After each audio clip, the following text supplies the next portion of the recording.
Hello everyone. तो फिर से एक बार स्वागत है मेरे YouTube channel English point classes में। मैं विपुल सर इंग्लिश गुरु और फिर से आपके सामने हाजिर हूँ। इंटर यानी कि 12 इंग्लिश बिहार बोर्ड 2022 में अपीयर होने वाले स्टूडेंट्स के लिए स्टोरी ऑफ इंग्लिश के टॉप 15 ऑब्जेक्टिव्स लेकर।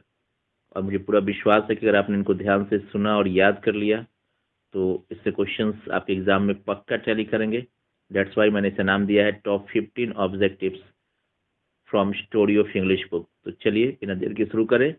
और अगर आपने चैनल को सब्सक्राइब नहीं किया तो सब्सक्राइब करें और लाइक जरूर करें। देखिए फर्स्ट क्वेश्चन क्या है, the literature of old English is of dash types. और ये क्वेश्चन मैं बता दूं आपको कि क्वेश्चन मोस्ट इंपॉर्टेंट क्वेश्चन है। कई बार लगातार इस क्वेश्चन को पूछा गया है, आप इसको मोस्ट इंपॉर्टेंट टिक कर सकते हो। तो याद रखना कि लिटरेचर ऑफ ओल्ड इंग्लिश यानी कि ओल्ड इंग्लिश का जो लिटरेचर है, जो उसका साहित्य है, वो कितने टाइप का है। अगर आपको आंसर आता है तो आप खुद से एक बार पहले इसको बोल लो, फिर जब मैं बताऊं तो आप उसको है ना सुन के अपने आंसर को मैच कर सकते हो कि करेक्ट है या नहीं है। क्योंकि इससे बेनिफिट क्या होगा कि आप रिवीजन भी कर पाओगे और जिन्होंने नहीं पढ़ा या जिन्होंने याद नहीं किया वो अभी साथ साथ इसको याद भी करेंगे, नोट भी करेंगे। ओके, तो literature of old English is of dash types. Option है 4, 5, 3 और 2, तो क्या हो जाएगा 2 टाइप्स।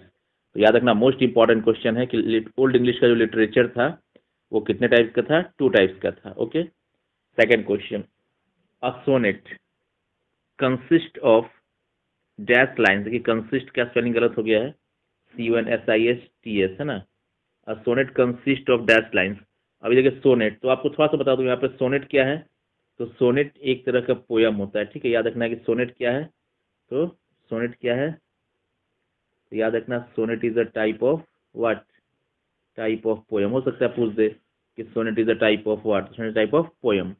और क्वेश्चन क्या है कि sonnet, a sonnet consist of यानी कि सोनेट में होता है कितना लाइंस, या सोनेट कंसिस्ट ऑफ कितना 14 लाइंस। ओके ठीक है, तो यहाँ पे आंसर था 2 टाइप्स और यहाँ पे क्या है 14। मतलब एक सोनेट एक तरह का पोयम होता है जिसमें टोटल कितना था 14 यानी कि 14 लाइंस होता है। क्लियर है। ओके, थर्ड, एक से बढ़कर एक इंपॉर्टेंट क्वेश्चन है, मैंने बोला इसको top 15 top most objective question. Okay, तो सारे क्वेश्चन को ध्यान से करना है। थर्ड है कि द ग्रेट वॉवेल शिफ्ट है ना, the great vowel shift, you know the great vowel shift important है, took place during the gap period. मतलब ये कब हुआ, ग्रेट वॉवेल शिफ्ट कब हुआ। ग्रेट वॉवेल शिफ्ट के बारे में क्या पूछ रहा है कि ग्रेट वॉवेल शिफ्ट जो है वो कब हुआ, है ना। तो देखिए ग्रेट वॉवेल शिफ्ट किस पीरियड में हुआ, दिया है old English, middle English, modern English, है ना। तो याद रखिए कि जो ओल्ड इंग्लिश, मिडिल इंग्लिश या मॉडर्न इंग्लिश दिया हुआ है तो है ये क्या, इंग्लिश लैंग्वेज के डेवलपमेंट को। जैसे आज इंग्लिश एक इंटरनेशनल लैंग्वेज है, हर एक जगह पे hardly any country any people where English is not use in any form. तो हर जगह पे इंग्लिश का यूज किसी न किसी रूप में होता है, थोड़ा हो, ज़्यादा हो, कम हो, लेकिन सब लोग इंग्लिश जानते हैं। हर एक कंट्री में इंग्लिश का प्रेजेंस है। ये इंग्लिश का जो इतना सफ़र है, थोड़ी वो अचानक एक दिन में बन गया इंटरनेशनल लैंग्वेज। आपको बता दूं कि इंग्लिश लैंग्वेज का जो ये सफ़र है ना, उसका शुरुआत यानी उसके जन्म से बात करें, कैसे डेवलप की, कैसे डेवलप करते करते आज एक इंटरनेशनल लैंग्वेज बन चुकी है। तो ये पूरे पीरियड को 3 हिस्सों में बांटा गया है, ठीक है। That is old English, middle English और मॉडर्न इंग्लिश। तो आप पूछ रहे ग्रेट वर्शिप कौन से पीरियड में हुई, ओल्ड के टाइम पे हुई, मिडिल के टाइम में हुई या मॉडर्न के टाइम पे। तो मैं आपको बता दूं कि ग्रेट वॉवेल शिफ्ट किस टाइम पे हुआ था, yes very good, middle English के टाइम पे। तो याद रखना ग्रेट वॉवेल शिफ्ट कब हुआ, तो मिडिल इंग्लिश के टाइम पे क्या हुआ था, ग्रेट वॉवेल शिफ्ट हुआ था। ओके, अब आगे बढ़ते हैं।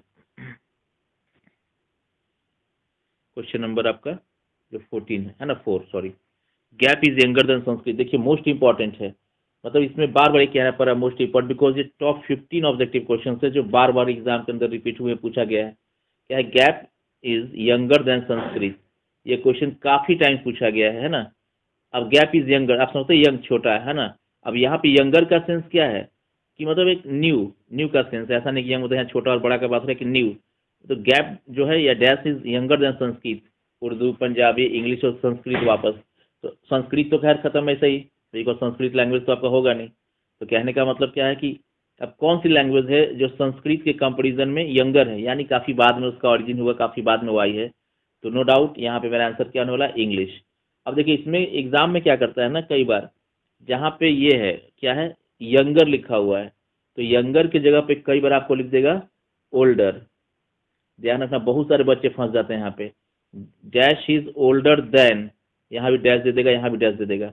अगर ओल्डर आ गया तो पहले क्या लिखना है, संस्कृत, और बाद में क्या लिखना है, इंग्लिश, ठीक है। लेकिन अगर यंगर आ गया तो पहले लिखना है क्या, इंग्लिश, और बाद में क्या लिखना है, संस्कृत। को ध्यान रखना, बहुत इंपॉर्टेंट क्वेश्चन है ये। तो क्लियर हो गया कि English is younger than Sanskrit, यानी कि इंग्लिश भाषा नई है संस्कृत के तुलना में। देन नंबर 5 है modern English has evolve. Evolve का मतलब होता है उत्पत्ति होना, विकास होना, यानी कि मॉडर्न इंग्लिश का जो इवॉल्व है वो कहाँ से माना गया, कौन से डायलेक्ट से माना गया है। तो इसका आंसर क्या होगा, यस, ईस्ट मिडलैंड डायलेक्ट। याद रखिएगा, ईस्ट मिडलैंड डायलेक्ट से मॉडर्न इंग्लिश क्या हुआ है, इवॉल्व हुआ है। ओके। नंबर 6 है इंग्लिश लैंग्वेज एब्जॉर्ब। एब्जॉर्ब ग्रहण करना, एब्जॉर्ब करना, लेना। तो इंग्लिश लैंग्वेज ने एब्जॉर्ब किया वर्ड्स को फ्रॉम जैस डिफरेंट लैंग्वेजेस। आपको मालूम है कि दुनिया का अगर सबसे इम्प्योर, ग्लोरियस इम्प्योर लैंग्वेज है तो कौन सी लैंग्वेज है, इंग्लिश है। तो इंग्लिश को मोस्ट इम्प्योर लैंग्वेज क्यों कहा गया है, इंग्लिश को क्या कहा गया है, मोस्ट इम्प्योर लैंग्वेज। याद रखना है, इंग्लिश को क्या कहा गया है, मोस्ट इम्प्योर लैंग्वेज। एग्जाम में क्वेश्चन पूछता है कि which language is known as the most impure language, most glorious language. तो इंग्लिश। क्यों, क्योंकि इंग्लिश ने 50 अलग अलग भाषाओं से भी क्या किया है, शब्दों को बोरो किया है। या एक और याद रखना, सबसे ज्यादा वोकेबलरी है ना, रिच इन वोकेबलरी कौन सा, तो इंग्लिश है। तो इंग्लिश के वोकेबलरी में, इंग्लिश के शब्दकोश में सबसे ज्यादा वर्ड्स हैं। ओके। और दुनिया का जो सबसे इम्प्योर लैंग्वेज है डेट इज इंग्लिश। क्यों, क्योंकि इंग्लिश ने लगभग 50 अलग अलग भाषाओं से शब्दों को क्या किया हुआ है, बोरो किया। उस चीज को ध्यान रखना। ओके, चलिए आगे बढ़ते हैं नंबर 7 पे। Old English has gap dialects. तो ओल्ड से डायलेक्ट कितना है, तो ओल्ड इंग्लिश का कितना डायलेक्ट है, 4 डायलेक्ट है। ओके, 4 डायलेक्ट है। देन मिडिल इंग्लिश का कितना डायलेक्ट है, मिडिल इंग्लिश का डायलेक्ट कितना है, हाउ मेनी डायलेक्ट, तो 5 डायलेक्ट है। ओके। देन है आपका क्या कि, अब देखिए एक चीज और बता दूं आपको यहाँ पे कि ये जो बुक है, इस बुक से क्वेश्चन जो पूछता है मेन उसमें सबसे ज्यादा जो क्वेश्चन होता है वो क्या होता है, writer, author's name, writers name. कोई ड्रामा दे देगा, कोई नॉवल दे देगा, कोई बुक्स दे देगा उसके बारे में। तो इसकी भी सीरीज अगली सीरीज में उसी के लिए क्या होंगे, जिसमें सारे इंपॉर्टेंट ड्रामा, नॉवेल्स, बुक्स जो भी है वो सारे रहेंगे, उनके राइटर्स के नाम रहेंगे, ऑथर्स के नाम रहेंगे। ओके। अब यहाँ पे एक है question, a passage to India, passage to India is written by. अब इसमें अक्सर बहुत सारे बच्चे पैसेज टू इंडिया देख के सब महात्मा गांधी को टिक कर देते हैं। तो याद रखिए ऐसा बिल्कुल नहीं है। अब पैसेज टू इंडिया का जो ऑथर है, राइटर कौन है, E.M. फ्रॉस्टर इसके राइटर। याद करना, passage to India, E.M. Froster. Okay. Number 10 है English language is dash years old. अब इंग्लिश लैंग्वेज कितनी पुरानी है, तो इंग्लिश लैंग्वेज याद रखना, इंग्लिश लैंग्वेज बहुत ज़्यादा पुरानी भाषा नहीं है। ये कितनी है, 1500। याद रखिएगा, इंग्लिश लैंग्वेज कितना है, 1500 साल पुराना है, 1500 ईयर्स ओल्ड ये लैंग्वेज है। ओके। देखिए 11 क्वेश्चन बार बार पूछ रहा है इस तरह के पैटर्न पर क्वेश्चन।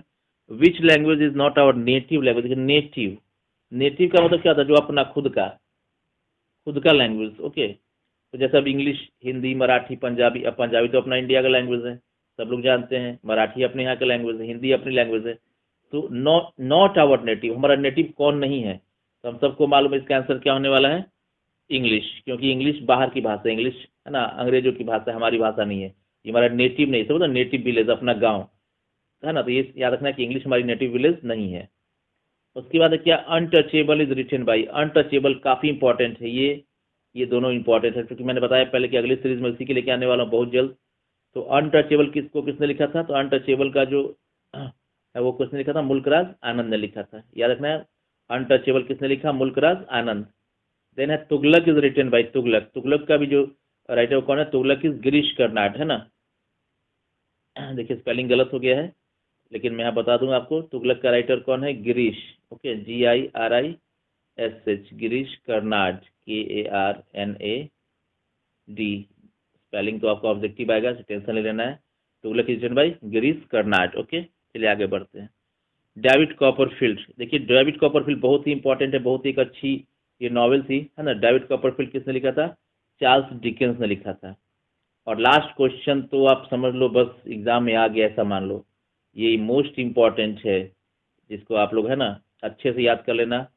तो वेस्टलैंड को आप स्किप नहीं कर सकते, मोस्ट इंपॉर्टेंट है। द वेस्टलैंड रिटन बाई, देखिए एलियोट है यहाँ पे, क्या है, TS एलियोट, है ना, TS एलियोट। यानी कि द वेस्टलैंड को किसने लिखा था, TS एलियोट ने लिखा था। आई होप आपने अच्छे से क्वेश्चंस को सुना, उसके आंसर्स को भी रिवाइज किया, नहीं है तो याद करें, बार बार देखें, क्योंकि मोस्ट इंपॉर्टेंट ऑब्जेक्टिव्स है और ऑब्जेक्टिव्स यू हैव टारगेट के 100% आपको स्कोर करना है। ओके, थैंक यू, बहुत जल्द आपके सामने आऊँगा।